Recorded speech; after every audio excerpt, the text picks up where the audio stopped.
Asikhuleke. Baba wethu ongcwele, sinikeza udumo ekuseni.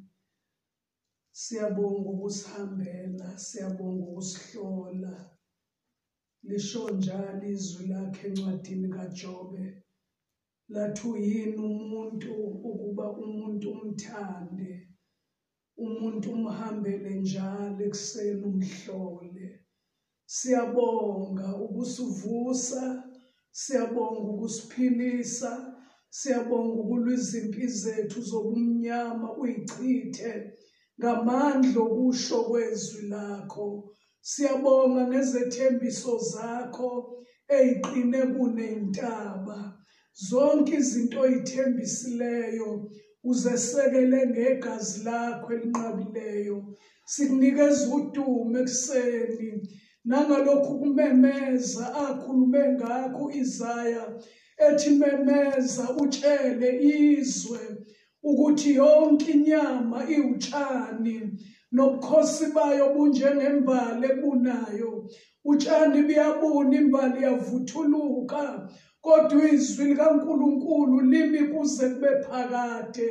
Senze njalo ekuseni ukumemezela ezweni ukuthi bonke ubukhosi bezwe buyedlula, yonke inkazimulo yezwe yedlula, wonke amasu amahlezwa yadlula, kodwa izwi lakho limi kuze kube phakade. Sondle ngalo ekuseni, sigcwalise ngalo, senzele umusa wokuzidla ngalo, egameni likaJesu Kristu waseNazaretha, oyinkosi yokuphila okuphakade. Amen.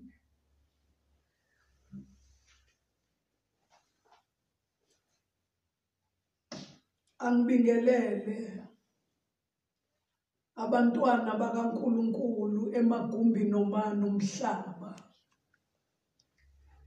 Ngenhlanhla isikhathi esikuso sithinta amagumbi omane omhlaba. Esikubongayo ukuthi umhlaba lo ungokaJehova nokugcwala kwawo.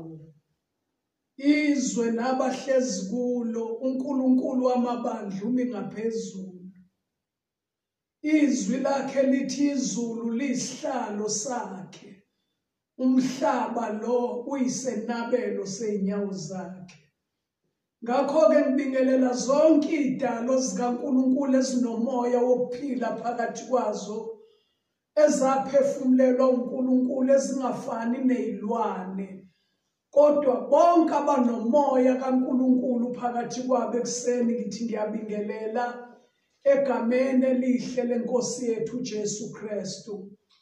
Ngiyalibonga ithuba ngisesemzimbeni, ngingakahlukani nomphefumulo, ukuthi umusa kaNkulunkulu wokusindiswa, umusa wevangeli elingamandla, athe uPawula nginawo amahloni ngalo ivangeli ngoba lingamandla kaNkulunkulu okusindisa yilowo nalowo olukholwayo. Ngiyamdumisa uJesu. Incwadi yamaRoma 1:16-17 esaqinisa ukuthi ivangeli akusili isonto lomuntu othile, akusili inhlangano yomuntu othile, kodwa ivangeli amandla kaNkulunkulu okusindisa yilowo nalowo olukholwayo.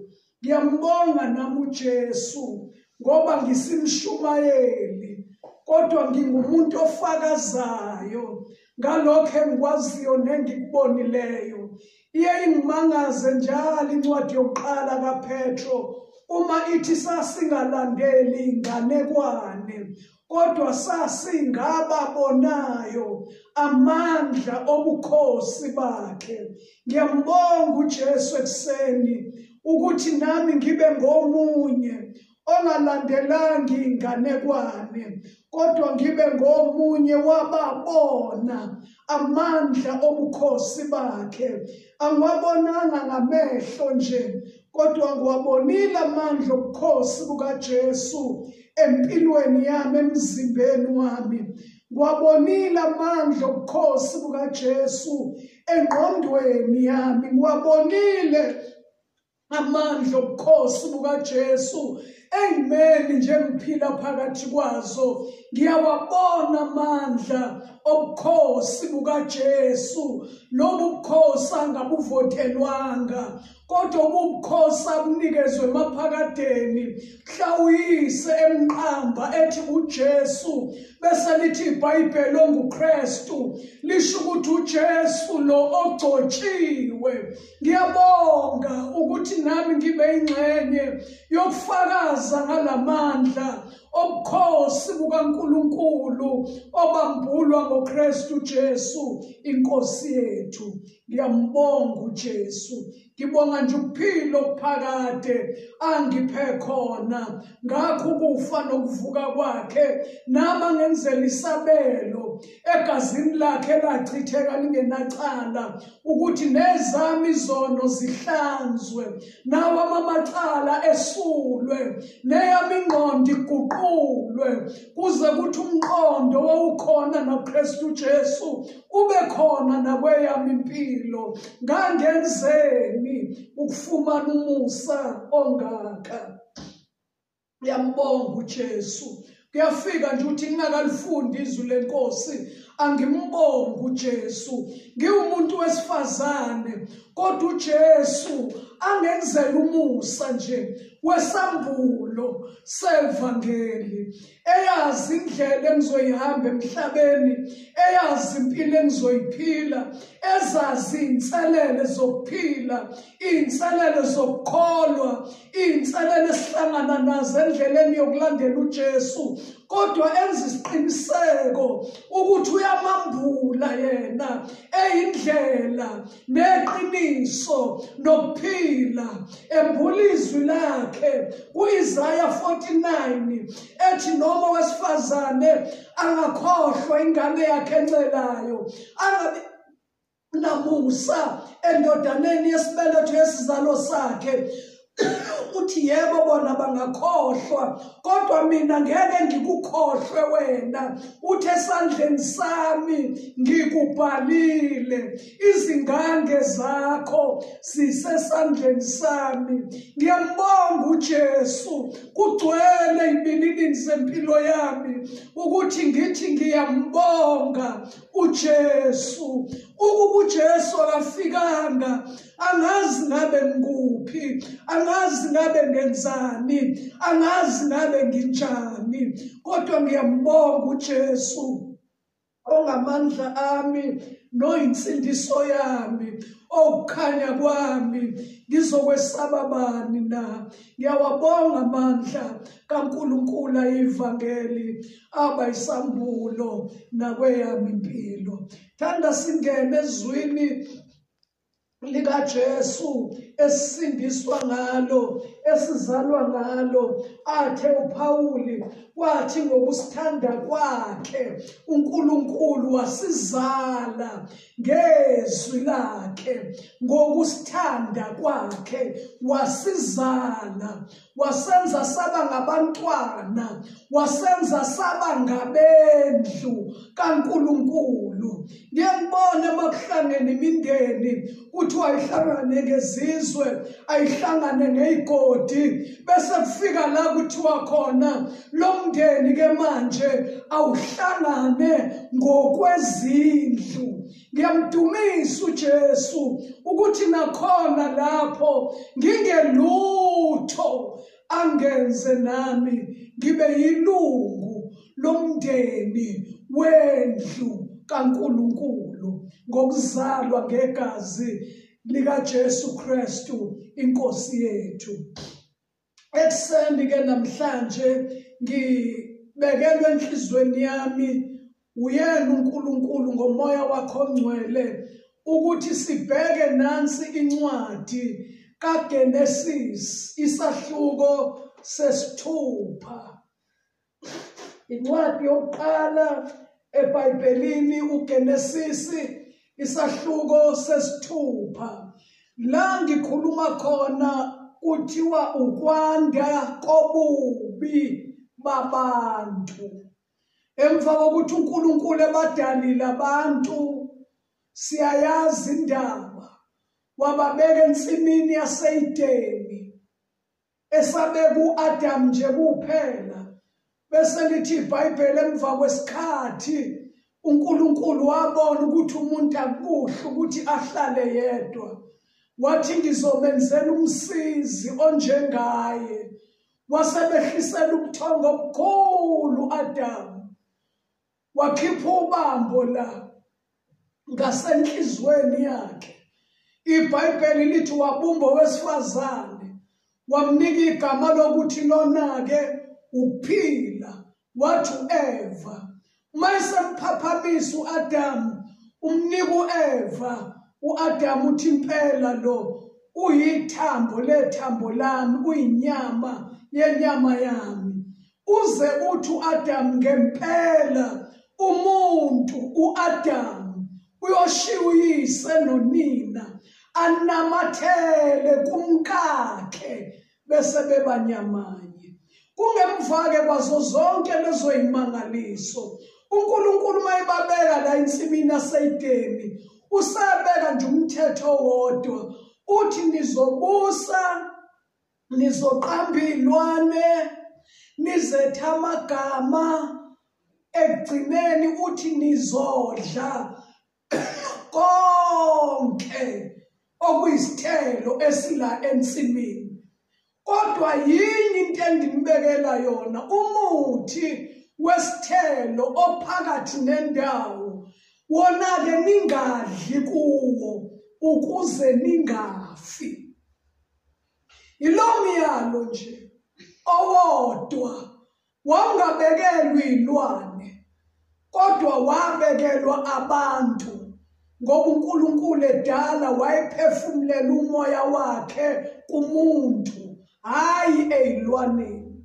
Uma-ke beqhubeka nempilo uAdam no-Eva, sekuyindoda nomfazi, bayajabula, bayehla, bayenyuka njalo ntambama. Lithi iBhayibheli ekushoneni kwelanga bese uNkulunkulu owabadalayo abavakashele ezoxoxa nje nabo, ezoba nobudlelwane nje nabo yonke imihla, njalo ngokushona kwelanga uNkulunkulu abavakashele. Kwaze kwangena ububi phakathi komuntu. Ngelinye ilanga uNkulunkulu engakafiki ntambama, kwaqhamuka esinye isilwane esigama laso inyoka, udrago, umhlebi nomkhohlisi. Ubonakele nodrago nasey'nsukwini zokugcina le encwadini yesambulo, kuthiwa wayefuna ukushwabadela umntwana owayekhulelwe owesifazane owayembethe ilanga nenyanga. Uye lo drago owavakasha ensimini yaseIdeni, wavakashela umuntu wesifazane, wafike wambuza wathi, ushilo ngempela yini uNkulunkulu ukuthi ningadli kulo muthi? Owesifazane uthi ushilo, wathi masike sadla kuwo siyofa nokufa. Umhlebi nomkhohlisi athi haya nizukufa. Wayazi uNkulunkulu ukuthi nizovuleka amehlo nihlakaniphe kube njengayo. Inyoka yasiyawuthatha lo muthi, yawuluma, yawudla, yatshela u-Eva ukuthi uyabona ukuthi angifile, nawe dlana ngeke ufe. Kwaba isinyathelo sokuqala la isidalwa esiwumuntu sidela khona izwi likaNkulunkulu. Aqali kulezi zikhathi sekukholwa thina nabanye ukuthi abantu babe ngamakholwa kodwa angalihloniphi izwi likaNkulunkulu. Aqali ngalesikhathi esiphila kuso ukuthi abantu babe ngamakholwa kodwa alishaya indiva izwi lokukhuluma kukaNkulunkulu.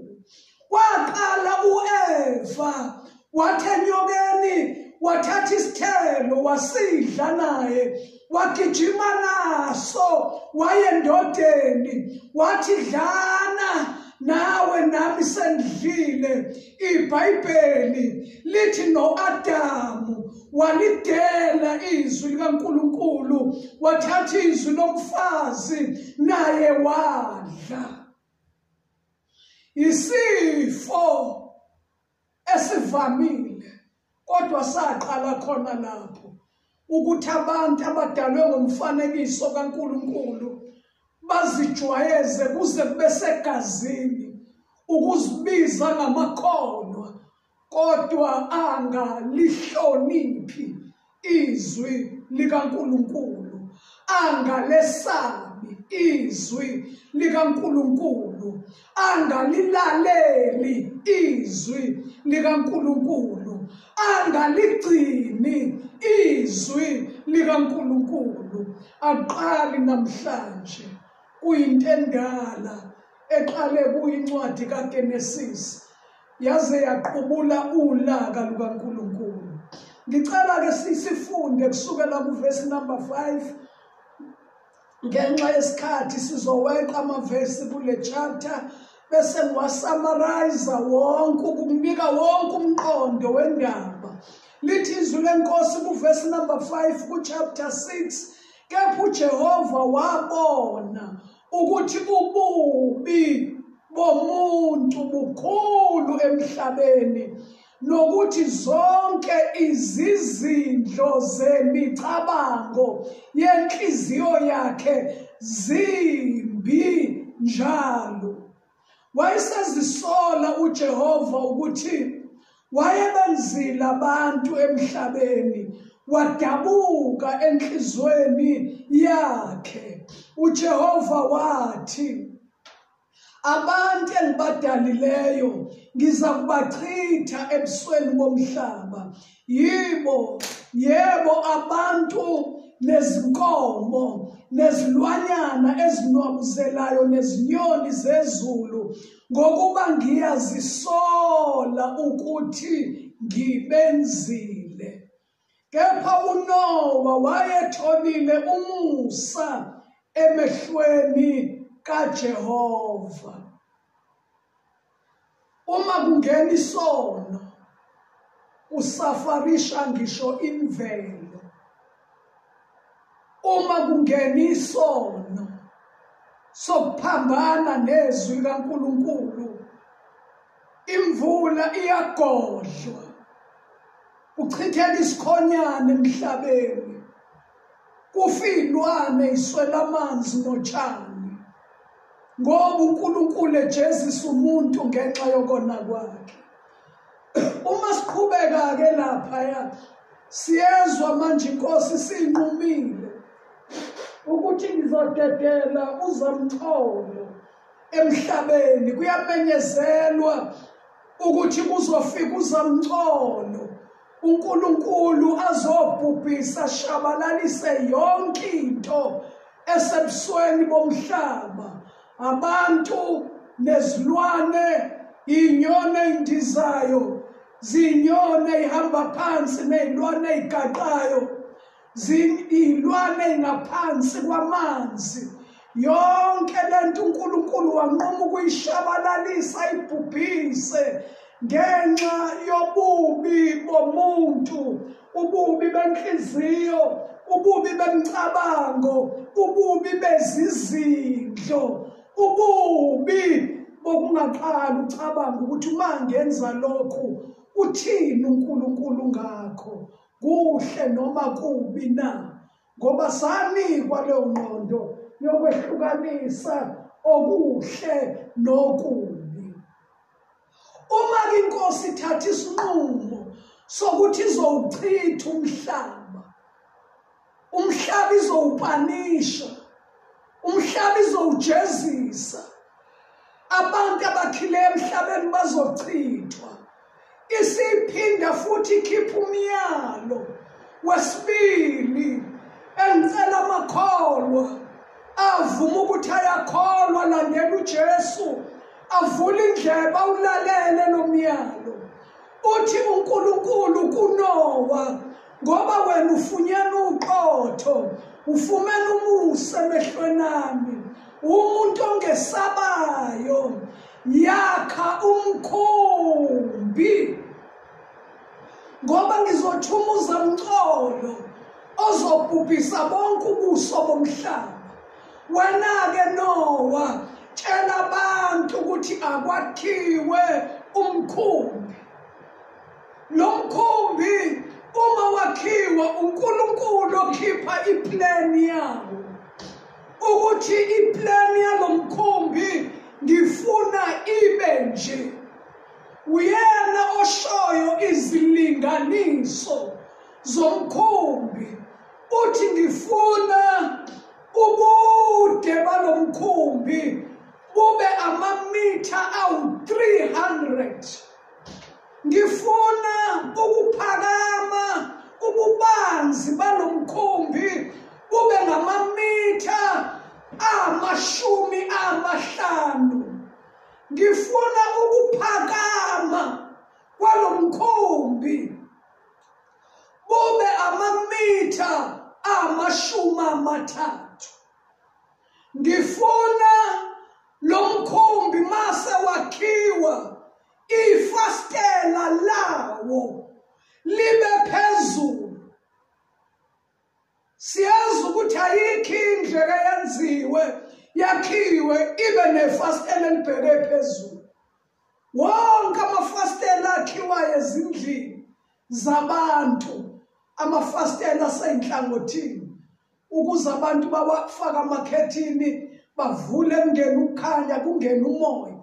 Kodwa isiluleko nesiyalo sikaNkulunkulu sithi ifastela lalo mkhumbi alibheke phezulu. Uthi ngifuna lo mkhumbi ube nomnyango osohlangothini. Lo mkhumbi engithi wakheni, ngifuna ube namakamelo ama3 phakathi. Kube nekamelo elisezansi, kube nekamelo eliphakathi nendawo, kube nekamelo eliphezulu ekugcineni. Yilo myalo uNkulunkulu athi ma etha kwakhiwe lo mkhumbi, wathi ufuna wakhiwe kanje. Yini indaba ekuseni sikhulume ngezibalo, kukhulunywe ngama-measurements, ukuthi uNkulunkulu uyakwazi ukumeja. uNkulunkulu uyazazi izibalo, uyamazi u1 + 1 ukuthi wenza u2. Kodwa futhi yena uNkulunkulu uyakwazi ukwenza u1 + 1 athi u1, ahlanganisa izinto ezimbili akhipha u1, kanti uyazi ukuthi uhlanganisa izinto ezimbili akhipha u2. Nanka ama-instructions kaNkulunkulu. Umkhumbi awakhiwe ngale ndlela. Uthi-ke uJohane, bazalwane, ivangeli ngokaJohane chapter 7, uverse number 37, lapho uJesu amemeza khona sekade kuhlangene ingqungquthela enkulu yabantu, behlanganela njalo ukumkhonza, behlanganela ukushumayela, bashumayezane, bafakazelane, bathandaze, bajabulelane. Lo mkhosi usuyavalwa. uJesu wabona ukuthi laba bantu abafinyelele endleleni engibayale ngayo. uJesu wasukuma wema, wathi uma ekhona omileyo akeze kimi azophuza. Wathi okholwa yimi bamba leyo ndawo. eBhayibhelini lakho mphethe, angazi-ke mawufunda ku-cellphone ukuthi yo-underline kanjani. eBhayibhelini lakho mphethe, underline le ndaba ethi okholwa yimi njengokusho kombhalo. uNkulunkulu, bazalwane, owasenzela le ndlela indlela yokukholwa. Uyena oyidesignile. Uma sizokholwa ngendlela athokoza ngayo, sidinga umkhumbi wethu wokukholwa. Sikholwe njengokusho kombhalo. Singakholwa ngendlela esibona ngayo. Kulezi insuku makuqondiswa isakhiwo somkhumbi esigibele kuwo, abantu bathi musuku ungijaja, nami ngiyakholwa ngendlela yami. Musuku ungijaja, umoya okimi mina uyangivumela. Ngicela ukugcizelela amazwi ngeinsuku zokugcina. La ibandla lilindele ukubuya kweNkosi uJesu, ukuthi ibandla asikholwe njengokusho kombhalo, ukuze lokukholwa kwethu esiswini sethu kugobhoza imfula yamanzi okuphila. Asingakholwa ngendlela esibona ngayo nangendlela esicabanga ngayo. Ngifisa ngingakadluli kule ndaba uMoya Ingcwele asambulele ngeqiniso ukuthi masizokholwa njengokusho kombhalo, sidinga sishunyayezwe njengokusho kombhalo.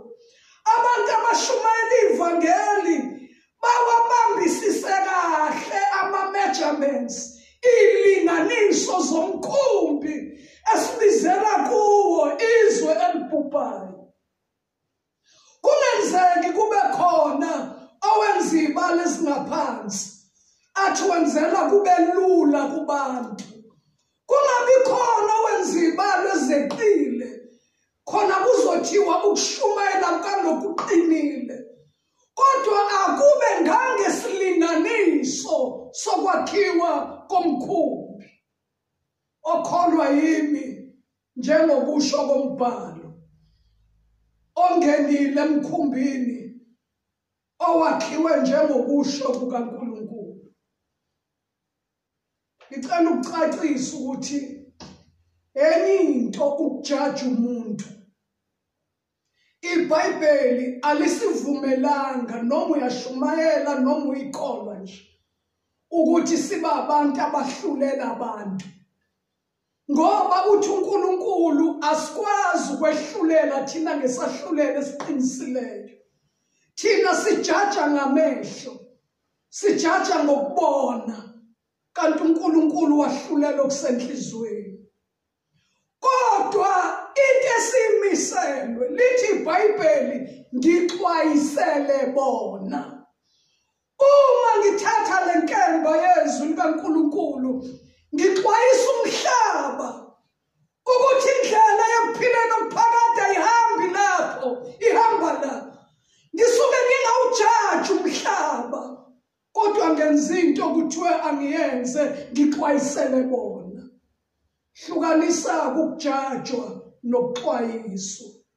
Okholwa yimi njengokusho kombhalo, esiswini sakhe kuzogobhoza imfula yamanzi okuphila. Unjani lo mkhumbi esibizelwe kuwo? Unjani lo mkhumbi ogibele? Ngabe lo mkhumbi ogibele kuwo unalo yini ifastela elibheke phezulu?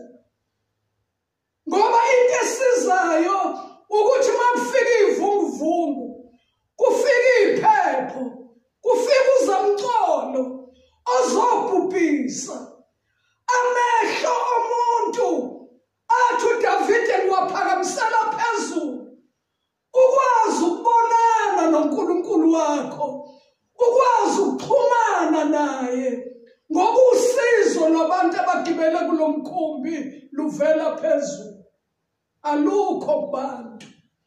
Izimo zokuphila mawulandela uJesu zikufuna wena wedwa.